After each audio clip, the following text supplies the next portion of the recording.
Burl, Steve is connecting. Jill, you're in. Are we expecting any other participants in this link? Yes, I did text the curriculum team. Okay, we'll just give them a couple minutes.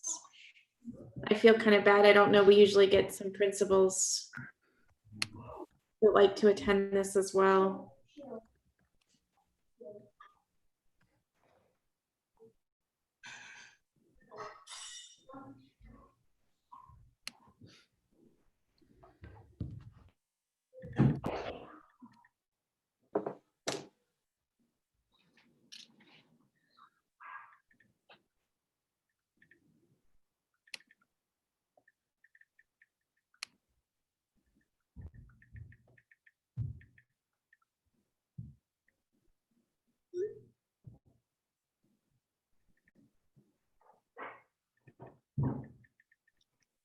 Looks like we are all here, with maybe the exception of Erin, but we can let her in when she joins. Okay, so okay, I see Tia. Okay, guys. So it is 7:51, and I'd like to call this the September 22nd Student Learning and Achievement Committee meeting to order. Welcome everybody, and I want to start out with an apology on behalf of myself and the board for we were in executive session for quite some time after we wrapped up our last board meeting. And so for all of you who are waiting, thank you so much for waiting and joining, and especially the curriculum team who waited to be on tonight to help us with this presentation. Thank you so much for your patience. So here tonight with us from the board for roll call purposes, we have Matthew Campbell, Daphne Mooring, Burl Pickle-Antonio, Ryan Hairston, and myself, Jennifer Chrysler. I see Erin is joining us now, and with that, I'm going to go ahead and turn something on the stove down so that my house doesn't catch on fire while we're on this meeting. And then I'm going to go ahead, though, in the meantime, you don't have to wait for me. Jill, if you just want to go ahead and start and take it away. Okay, thank you. So I am going to share my screen in just a second. Thanks to everyone for your patience in getting this meeting started and for joining us tonight. I want to start by thanking our curriculum team. They're joining us this evening. They always do for these meetings, but there's been a lot going on and a lot of pressure on them to help prepare our teachers and our district for just the learning situations that we've been in. And I couldn't be more proud and honored to work with this group. So thank you to everyone that's on this call and those that weren't able to be with us tonight also. Okay, so I am sharing my screen, and as Jennifer shared, we are going to be talking this evening about our state report card. Each year about this time, the state report card is released, and we usually take a pretty deep dive into the components. We've been known to have a 3-hour meeting before about this topic. But I assure you it will not be that long this evening. As you know, the school building closure in the spring caused our state test schedule to be impacted, and much of the state report card is built on state test measures from the spring. And so because no state tests were administered, many of the components were not able to be calculated. And so the Ohio Department of Education did release report cards. However, there are no letter grades or rankings that were issued this year. And so we actually have only 3 components that we're going to be taking a look at this evening. So this slide just shows the typical report card measures that we spend a lot of time discussing. In the past, we've had some really in-depth conversation around primarily the achievement component, the gap closing component, and the progress component, which you can see on this slide, has individual breakdowns within those components. You can see from our district overview page, though, as I mentioned, that there are, no letter grades. And as I mentioned before, there are no rankings either for all of the components. However, you can see that the 3 components down here at the bottom do have view more data buttons. And so those are the 3 components we're going to be looking at this evening, because those are based on prior year data. And so we're able to drill into them a little further. So even though they don't have a rating, we still have data that was released about these measures. So the K-3 literacy, improving at-risk readers, the graduation rate, which is a 4- and 5-year look, and then our prepared for success measure are the areas we'll be taking a look at. So when we talk about the at-risk K-3 reader measure, this is a component that takes a look at, how well and how successful the district is at getting our struggling readers on track to proficiency in 3rd grade and beyond. And typically this measure is based on 2 assessments.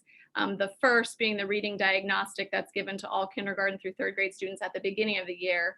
And then there's also a component that uses the 3rd grade language arts test from the spring.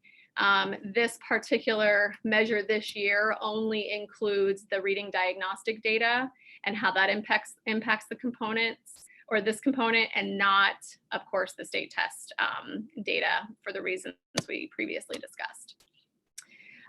If you recall from previous years, this particular measure is connected to the 3rd grade reading guarantee, and takes a look at how we're supporting our struggling readers. The details of this particular measure this year are broken down into 3 years of data. And so year 1 actually shows how many students, or how many kindergarten students from the 18-19 school year we were able to move to on track when they were 1st graders. And so every year we give a diagnostic assessment that has to be done by September 30th. So as I mentioned, this is based on previous year's data. So looking at kindergarten students from 18-19 that were put in an off-track cohort. Then when they were reassessed with a diagnostic in 1st grade, which would have been last year, how many of those students did we move to being on track based on the intervention and instruction that they would have received? So if you take a look at this particular graph, it shows that 70%, almost 70% of our students were moved to on track from their kindergarten to 1st grade year, with about 30% remaining off track.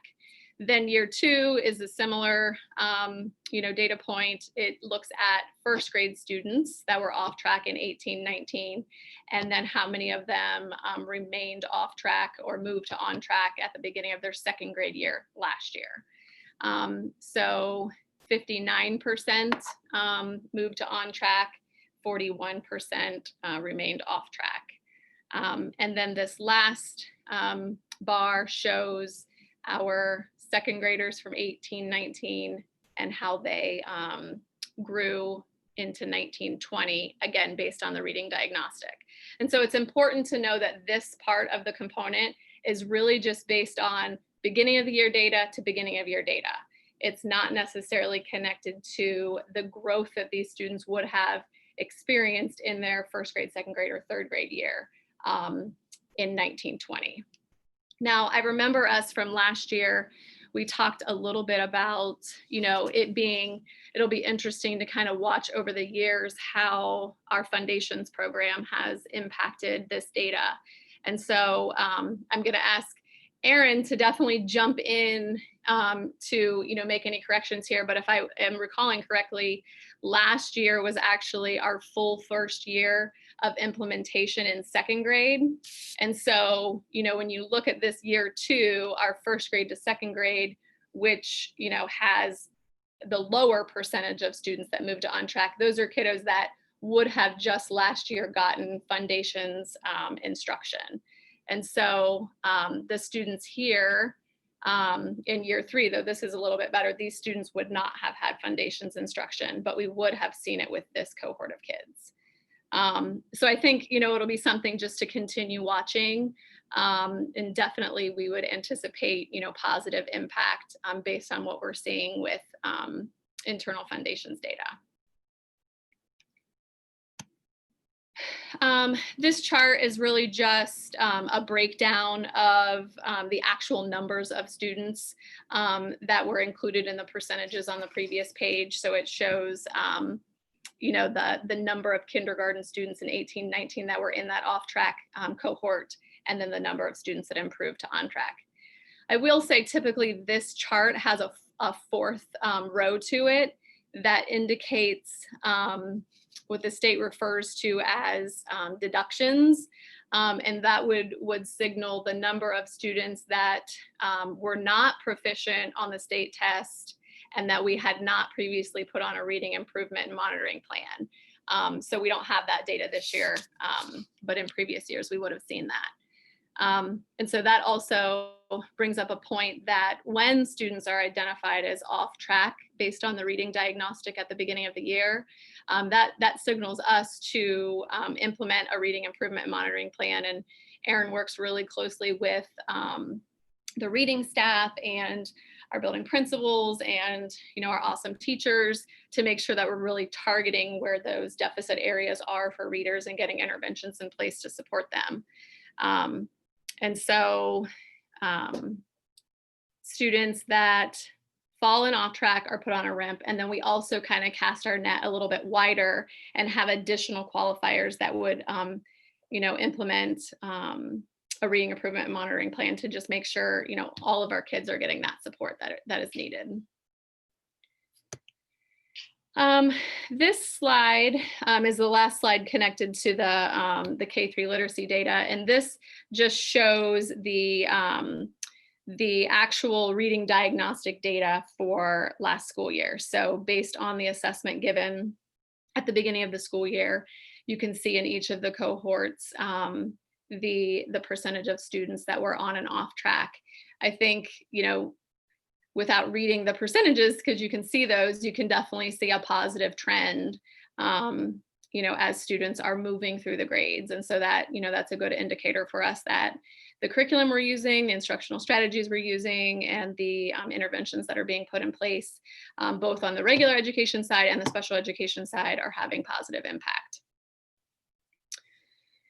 Down here in the bottom left-hand corner, I did just want to call attention to our percentage of third grade students that met the promotion requirement at the conclusion of the 19-20 school year. This is a little bit higher than what we typically see because there were no state tests last year.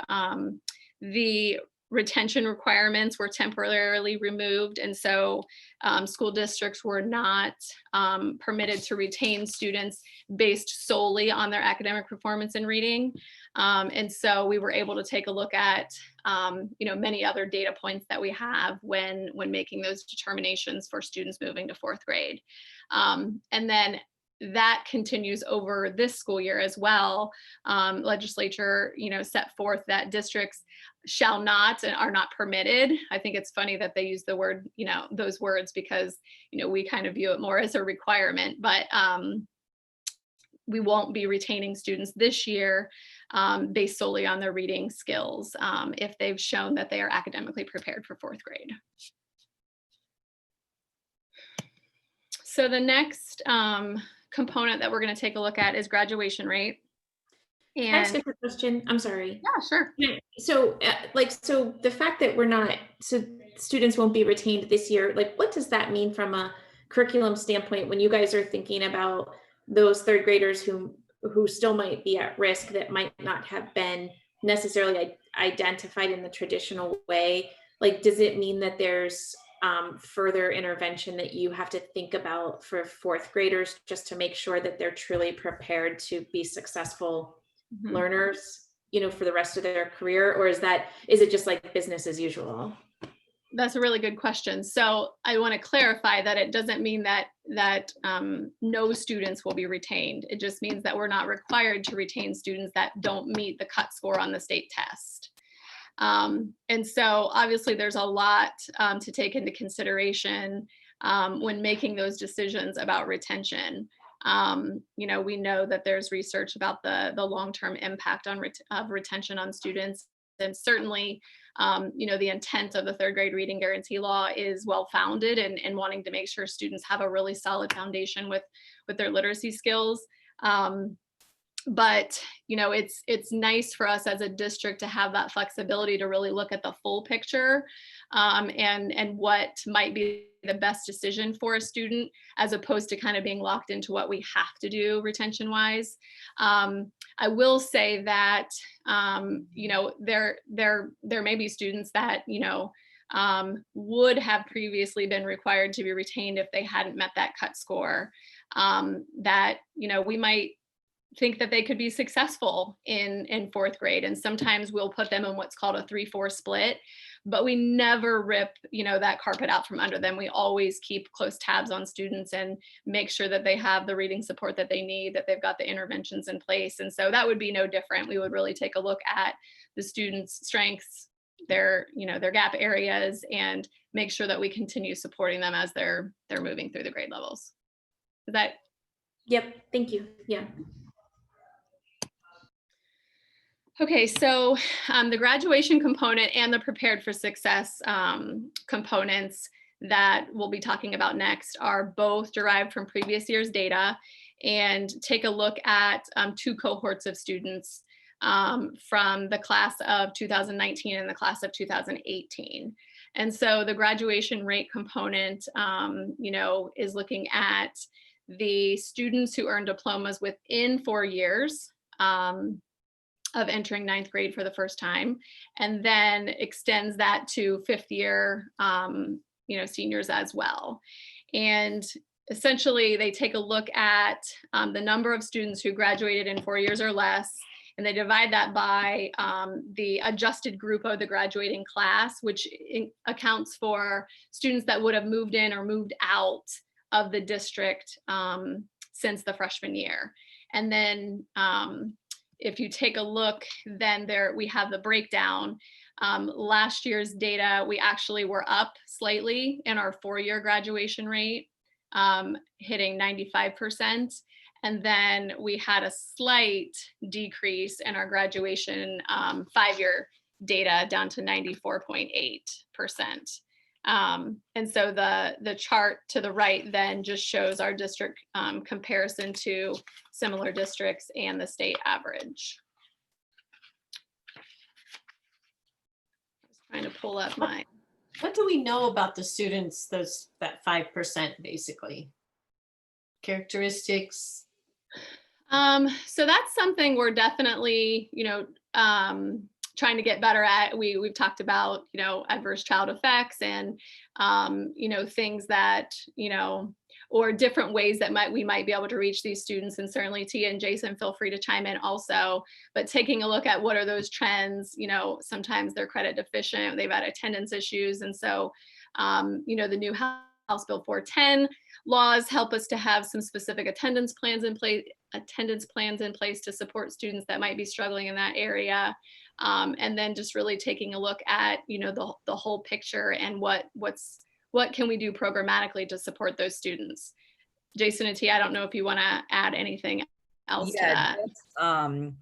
To piggyback on that, like you said, and in many of the cases, it's credit deficiency. And so over the years, we have worked and continue to work on building a robust credit recovery program that we can house within the school day to help students to earn those credits during their school day, and to be able to recover more of their credits to get them back on track.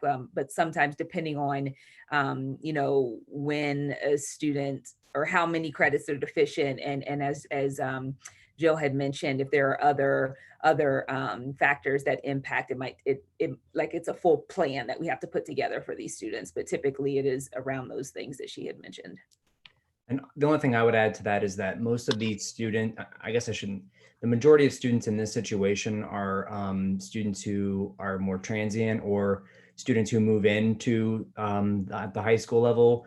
So most of these students are not students who've been with Gahanna K-12.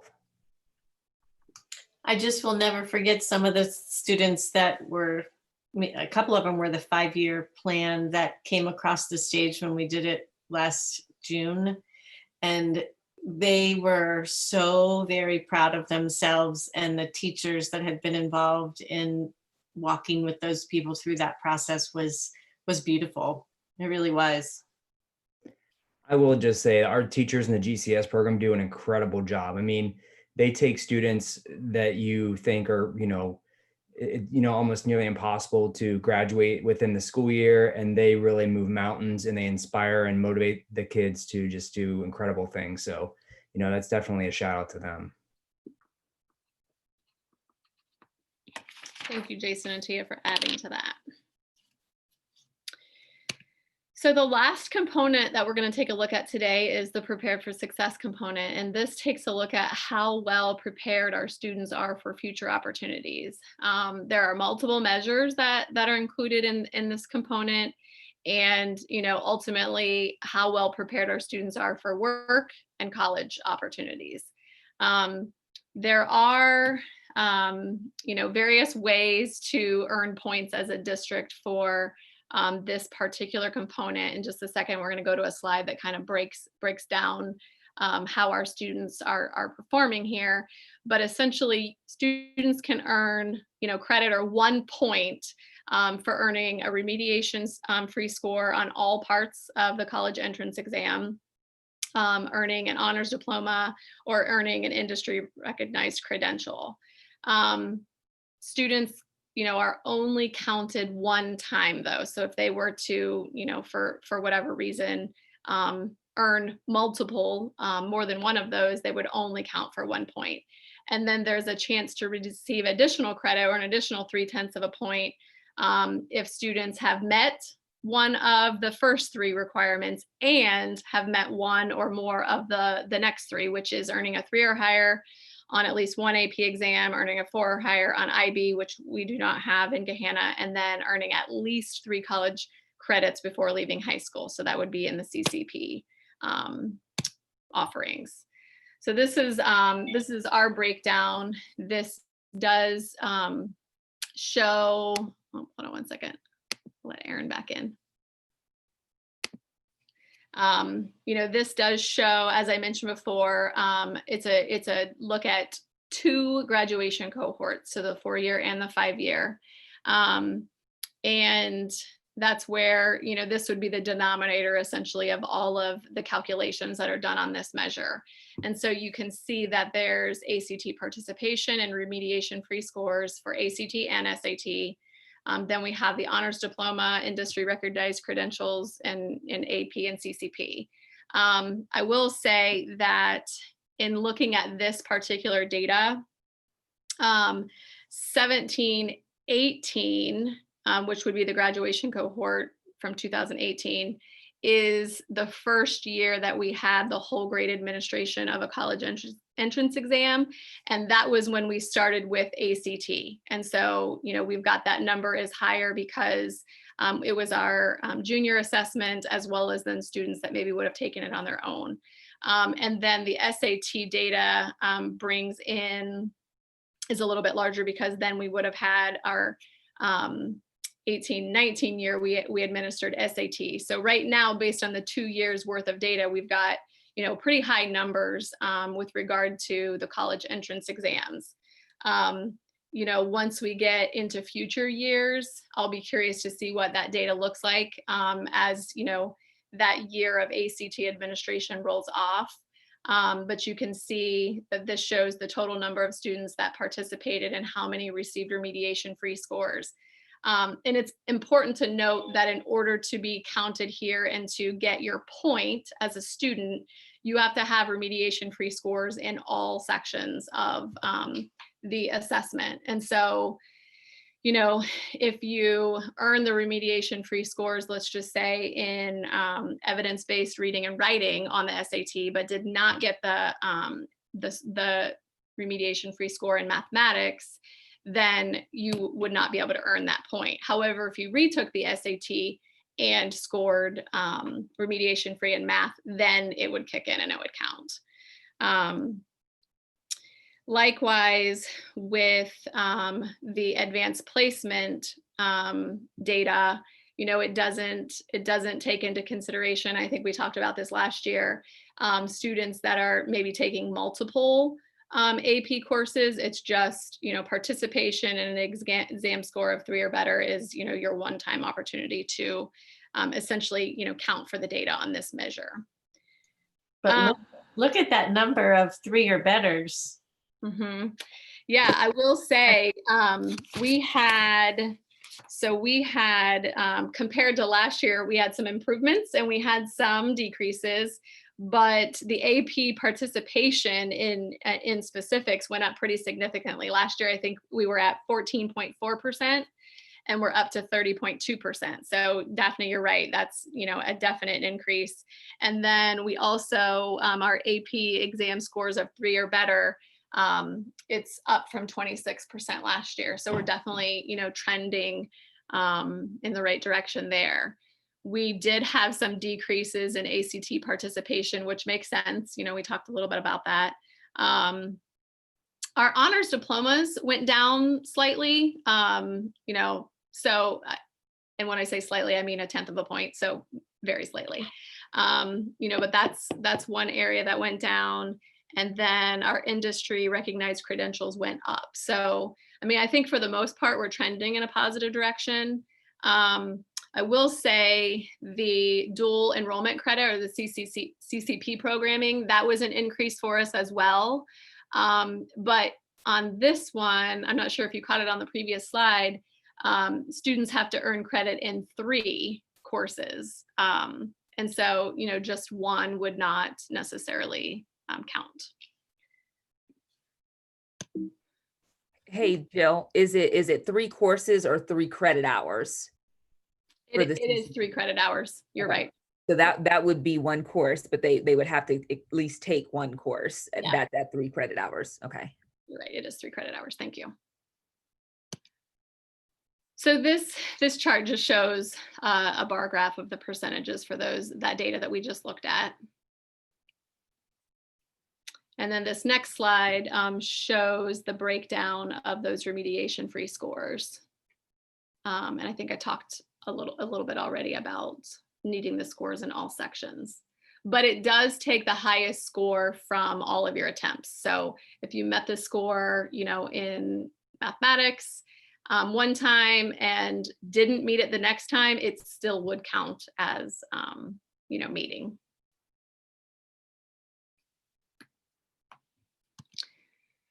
And then this shows kind of how that data comes together and how those points are calculated. So, 528 students earned either remediation-free scores on the college entrance exams, an honors diploma, and/or industry recognized credentials to give us 528 points. And then of students that earned a point here, we had 386 that then also met the additional indicator of the 3 or higher on the AP exam or the 3 college credits before leaving high school.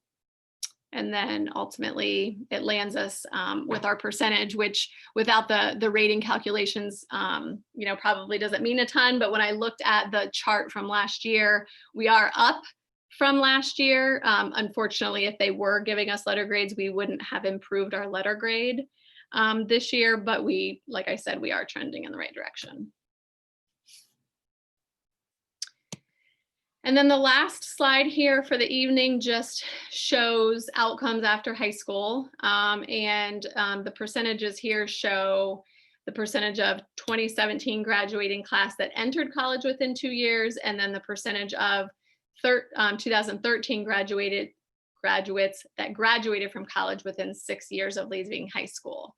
And, this is just, it's just a data point they put on for us. I definitely think, this is based on partial data. They pull it from, a college university clearinghouse, and not all colleges and universities report to it. So I think we talked about that last year. It's still, some incomplete data, I would say, but this is something that community members would see on our state report card on the Ohio Department of Education website.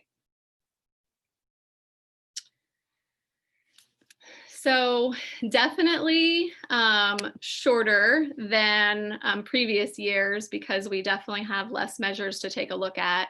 But hopefully that gives you a glimpse into what the data looks like for this year.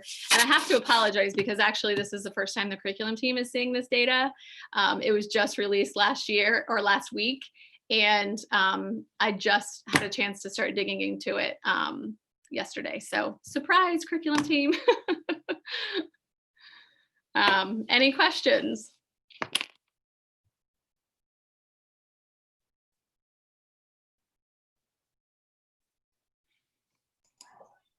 Okay, Daphne? Go ahead. No, I was actually calling on people, so that's perfect. Oh, okay. Well, I mean, it's hard for the graduation piece, I think, because it's not all reported. And so I hope people don't draw conclusions from that, right? Mhm. Do we have a method to collect information outside of that similar information, but outside of the state reporting mechanism? So I'm definitely going to call on Tia and Jason to weigh in on that. I know that we've had some previous conversations just about like what would be a mechanism that we could use to kind of keep track of students once they leave us, but I'm not sure exactly where we've gone with that.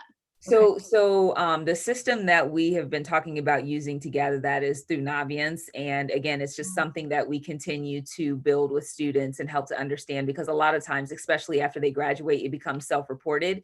And so it's like, can we set up the system and then have a way to still keep connected with the students so that they can report that back to us? I think even with the data that the universities provide, it's self-reported. So there's still going to be some variation, but we are looking into how to kind of maintain that alumni tracker in the future. So just as an idea, my cousin in Maryland, with their diploma at graduation, they get a request letter basically asking them to go to a Naviance kind of thing to complete what their next step in life is going to be. And so I don't know if that's even an idea, but I thought that was pretty ingenious. I was also thinking, maybe how we could tap into Trish and Sharon, how they stay connected with the graduating classes for reunions and such. Maybe that's an avenue we could look at also. Yeah, we do have our seniors or graduating seniors complete an exit survey. But again, that's just when they're graduating. I think the information that was shared was like once they move into college and then what's their plans after that. So, but I love that idea of maybe tapping into Sharon and Trish as well.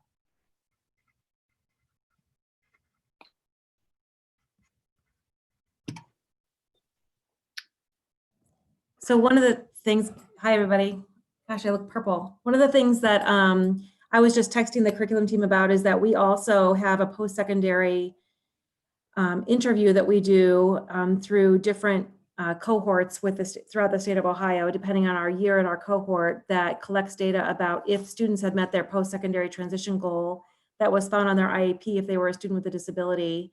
That would include either a 2-year college, a 4-year college, paid employment, independent living, supported employment, or a day HAB program, depending on what level of day HAB programming that student might have.